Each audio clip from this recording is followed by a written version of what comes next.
Supposing I was asked in a group setting to offer my views on an important social issue like clean air legislation, smoke-free environments, or I felt that I had something to offer regarding that, but had not prepared myself to do so. What would I do? What would I say? How would I present this in a way on an impromptu basis that might do justice to my thoughts about it? Well, first of all, I would start by making a statement. In my case, it would be a statement something like this: clean air legislation should take into account the needs of the smokers, or clean air legislation should accommodate the needs of smokers. And then I would offer some reason for that position that I'm taking. One of those reasons might be that smoking is a fact of life. Smoking is not going away.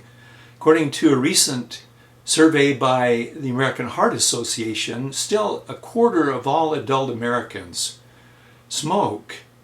So it's not something that's about to disappear. Secondly, a second reason might be that smokers may be important contributors to the mission of any organization.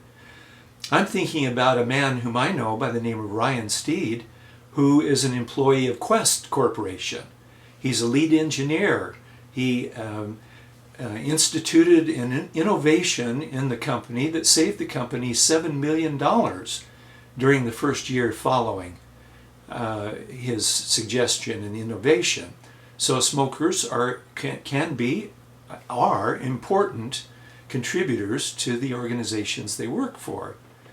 Finally, our present clean air laws are abusive. They trample on the rights of smokers as citizens, as contributing people.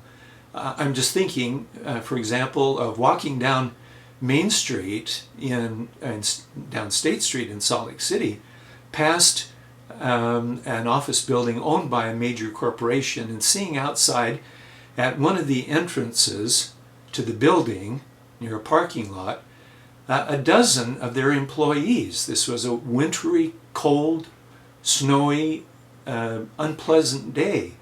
And these 12 employees were standing out there having a smoke break, stamping their feet to keep warm, hunching their shoulders against the inclement weather. Well, that's just plain inappropriate and unworthy of a organization that prides itself on taking care of its employees.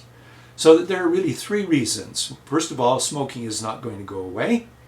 Secondly, smokers are important contributing members of organizations.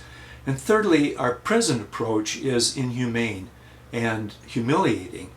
Therefore, I say any laws formulated to guarantee clean air in public places has to accommodate the needs of the smokers as well as the non-smokers.